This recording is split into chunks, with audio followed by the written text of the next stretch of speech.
ready for our next speaker this morning, and as an introduction, please turn your attention to this video.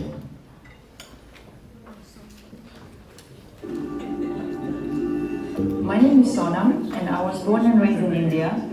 And that Sonam is our own Sonam Chuden. As you heard in that clip, Sonam was born in India in 1969 after her parents fled her native Tibet during the uprising against Chinese rule 10 years earlier, an uprising in which thousands of Tibetans were executed and thousands more fled, including His Holiness, the Dalai Lama. Her journey goes through New York City and now continues here in Canada, where she joined Rotary and eventually helped found the Toronto Tibetan Rotary Club. Sonam is sitting down with Bowmanville Rotary's Joe Solway to tell us more about her extraordinary journey. Joe?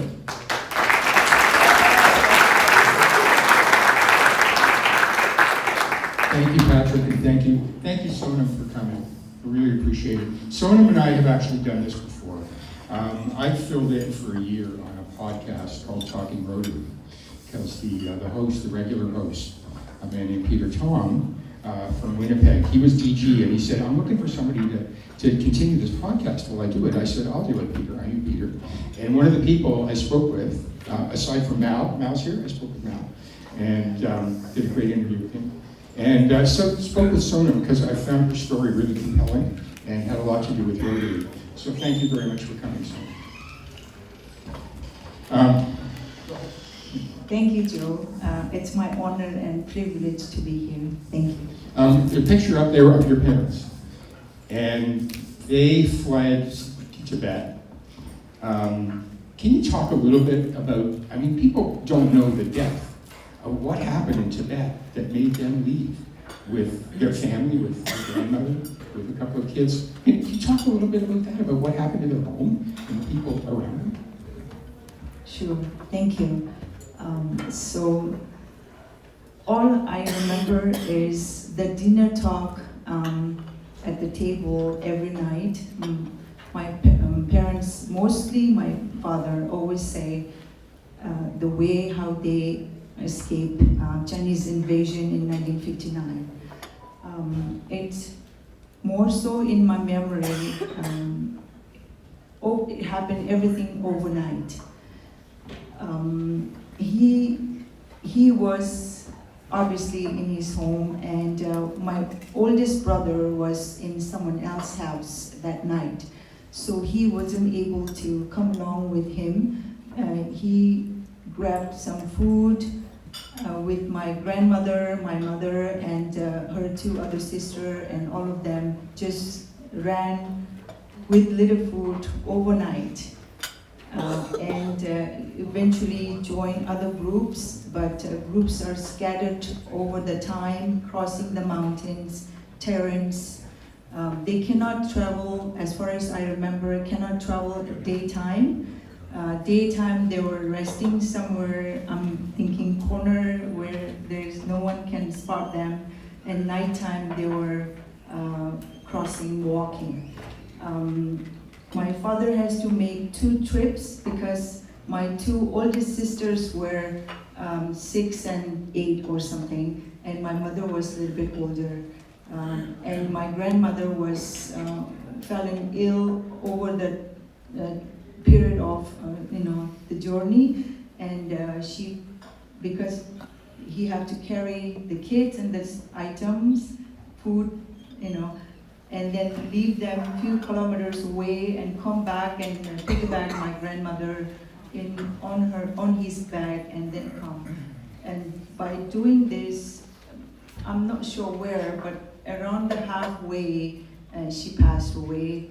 And so that was a big kind of, I'm sure it was a difficult time for him, but he has to gobble everything to leave her body somewhere in the middle and has to move on because the target is to run away as far as he could with his children, and the rest of the people are either a few kilometers before or after, but they were in a line escaping. until they reach north of India. Well, okay. So, describe the life that you had there. Can you, I mean, they were farmers. You were obviously living very simple. Can you describe what that life was like? Given the fact that I was born and raised as a refugee in India, but I think I had the best life that any kid can have. We as a Tibetan refugee, who born as a refugee, we're so grateful for Indian government to give us a place to, place we can call home. And we have 6 adults in the house. We have 3 acres of land, and each gets half acre to land. So my parents raised 7 kids out of that 3 acre land. Yeah. But despite all that, one thing that they did give you over and above that was a sense of the value of education. Can you talk briefly about what you were told about that? Yes. My parents, especially my mother was a person of one word or no words. It's always my father that says, we have nothing to leave it for you. All we can do is we want you to study. And that will be your wealth. And that will be the weapon that you will be carrying with you to make your own life. And that's always stays in my mind.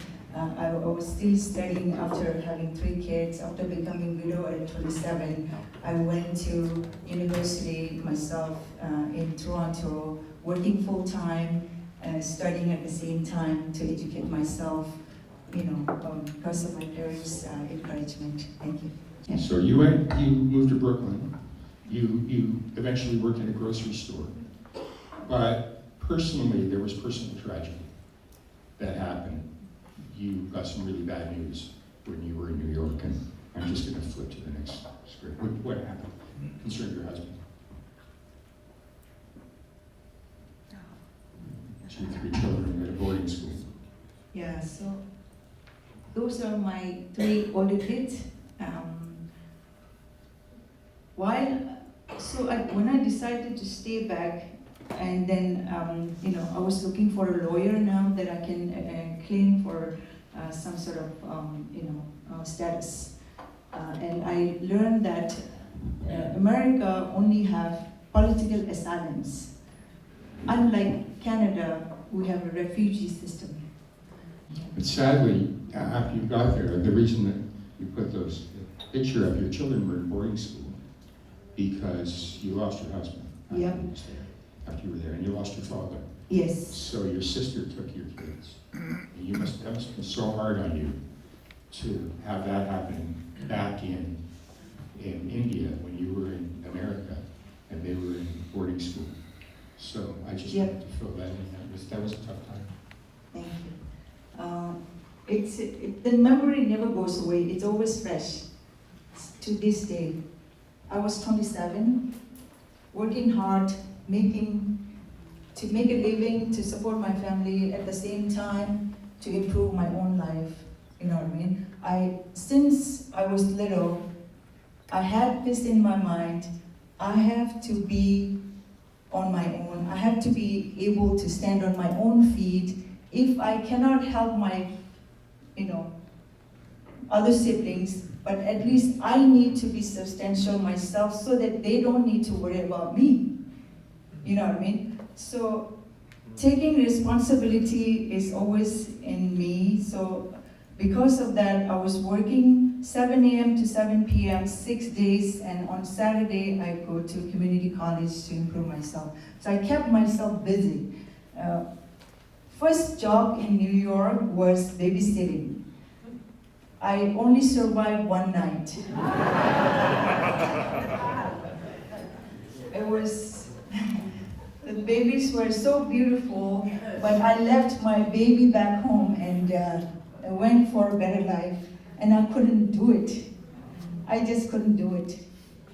So I want to jump ahead because you got basically in order to leave the United States. You ended up at the Peace Bridge at midnight, up to your knees in snow, And but this is such a great story. Can you briefly talk about that and what happened? And I was thinking to go to Vancouver, excuse me, I was thinking to go to Vancouver because it's a little bit warmer. At that time, I was thinking, okay, where, right? My mind was a little bit choosy at that time already because I have learned better English, have a little bit Brooklyn slang at that time. Then we have few of my classmates from back home were in Toronto, so they said, come here, so at least we're here. So that's when I decided to leave. Yeah, and you were at the Peace Bridge. Yeah, I only And brought. you got there at midnight. So. I only brought my laptop and few books and few clothes. And crossing the bridge, one of my friends was dropping me off. I was lucky that way because we paid toll ticket, right? Toll a few times. I thought this is the next toll, and I was taking out $5, and they said no, bring your passport. And I didn't have my passport because it was already given to the immigration in New York. And when they sent me a deportation letter, it was only one page, nothing else. And so at the Peace Bridge, this much snow. It took New York to get to the Peace Bridge took like 5-6 hours. And it was 11 or close to midnight. And at the Peace Bridge, it was like, I cannot imagine, gratefulness of the officers at the Peace Bridge. They took me in, took all the due diligence, fingerprints, and gave us a sandwich and said, come tomorrow morning at 7 a.m. And also gave us a place to sleep. How grateful the Canadians are, right? At that time, I didn't realize, but right now, to this day, I am ever so grateful for the Canada and the Canadian people for giving us the status and the privilege to call myself Canadian. I'm so grateful for it.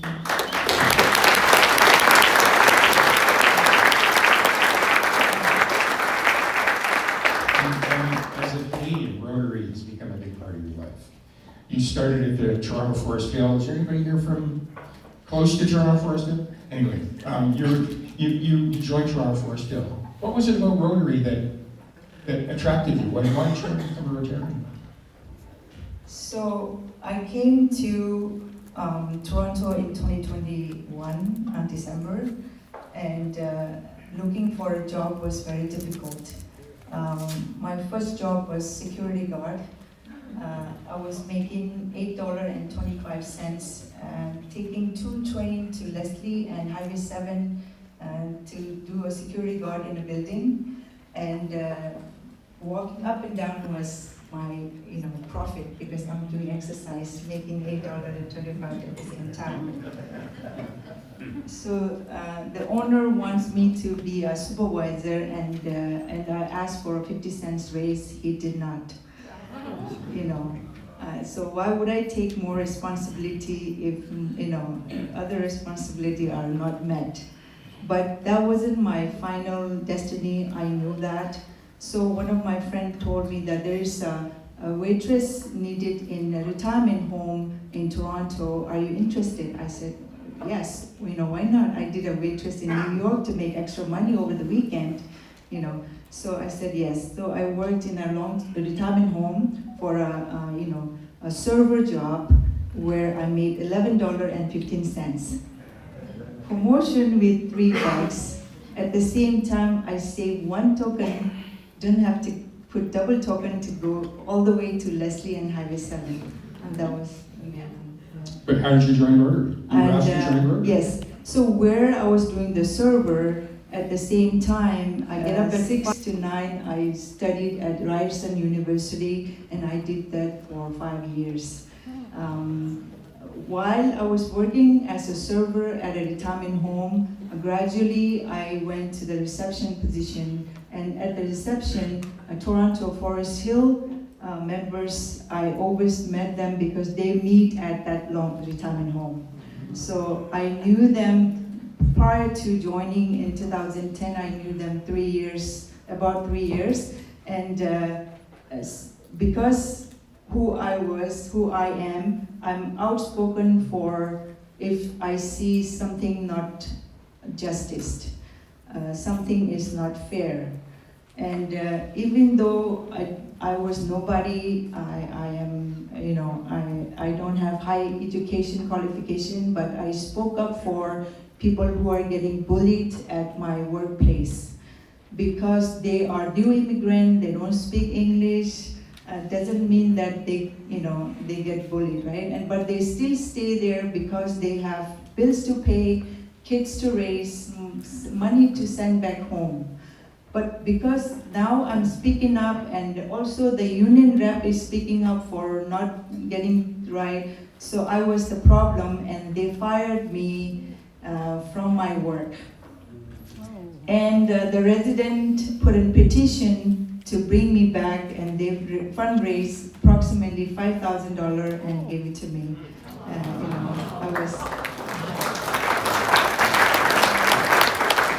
So I want to jump ahead. I'm sorry. So you're going to finish. Okay. Mark, you're going to have to stop giving me hand signals.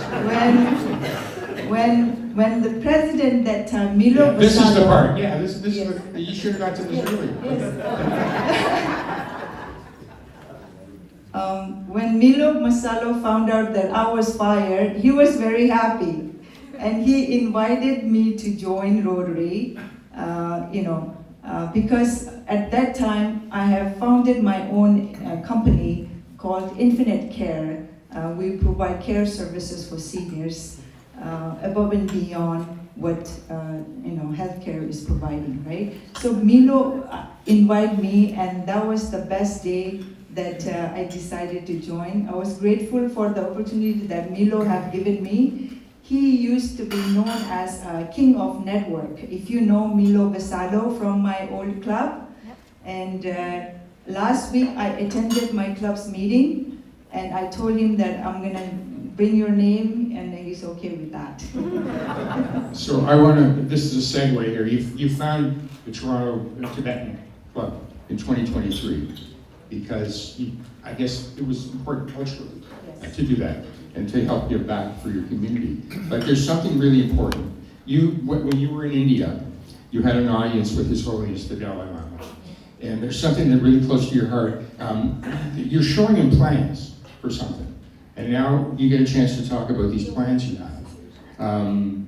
Talk about that and what you were showing him about what you're doing now.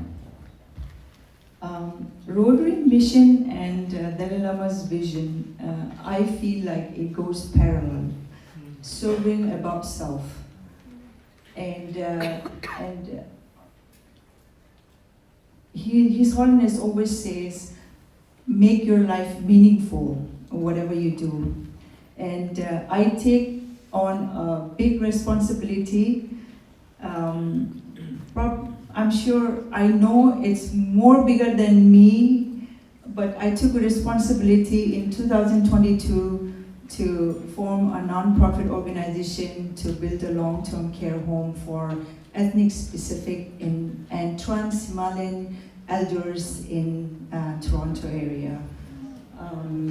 Now it's a charitable organization. You have a poster of event coming up. I'm going to just go to. There you go. It's called Jampaling. The name was bestowed by His Holiness the Dalai Lama. It's a charitable organization. What does Jampaling mean? Jampaling means it's a home of kindness and compassion. Oh, that's nice. Yeah. There you go. Spread kindness. Thank you. I'd like to invite all of you, if you can make it, please. This is our first seed fundraising. It took me 3 years to get to where we are now. It's CRA recognized charitable organization. We want to make sure that every seniors who have done so much in their lifetime, it's now, I believe it's our time to give them at least comfortable and happy environment, not only in a medical way, but in a spiritual and in a spiritual way, to keep them happy as much as we can. Thank you. Mark is going to kill me, but I have one more. One more. You don't know about this. That's you and your dad. I was 21, I think 22. What goes through your mind when you see that picture? It's always heavy heart for me because being almost the youngest one, I wasn't able to serve my parents enough when they needed me the most. He would be proud. Yeah.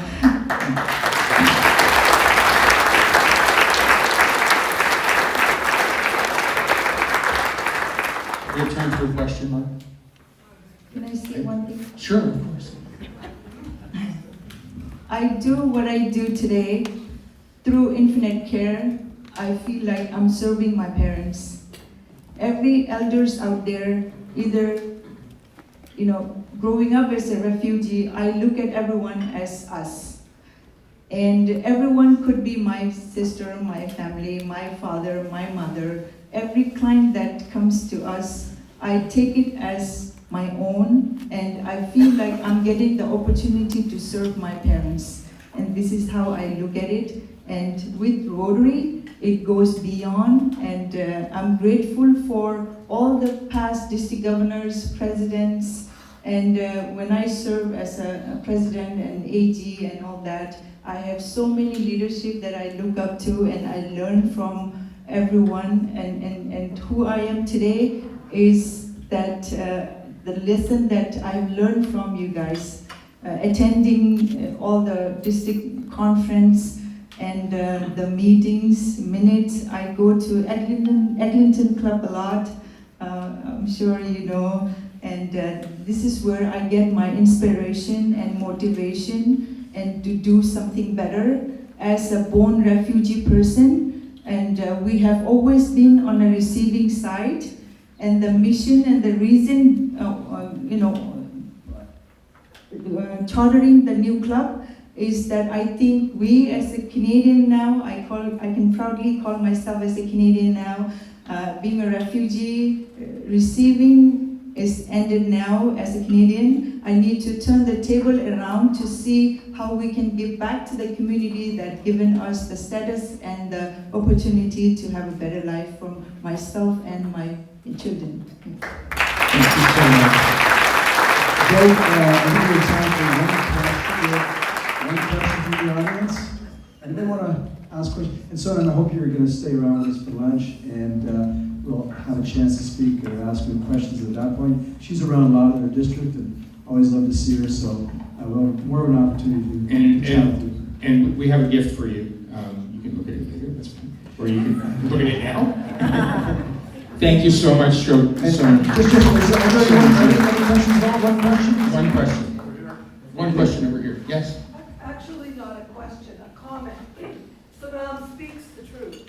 She's looked after a couple of our members at Toronto and Eglinton just so well. My only hope would be that I would have the kind of care that her staff gives. Thank you. Thank you very much, Sonan. And I hope we see you at lunchtime and have a further chance to chat with you. Thank you. I want to say last thing, I want all of you to make it to November 21st, if possible, for the first seed fundraising gala at the Gilwood for the long-term care that I represent. And I want to say, this is a Tibetan way of appreciating, and thank you, and thanks for the opportunity.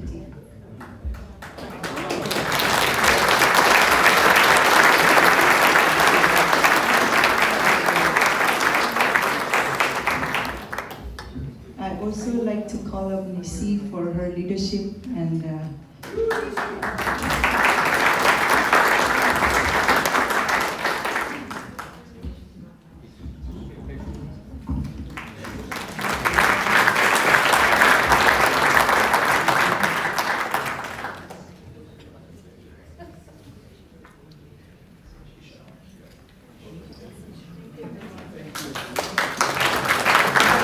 I just want to say what an honor it is to be able to bring this story to everybody. because Sonam's story is wonderful, and you're an extraordinary person. You're an extraordinary person. Thank you. I'm grateful for the opportunity.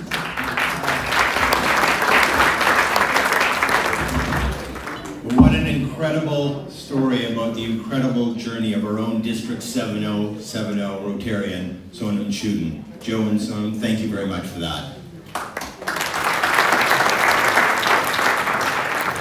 Well, I'm pleased to report that the great speakers will continue. We have another wonderful presentation from a team of dynamic young individuals who will next bring up Mark Lawrence.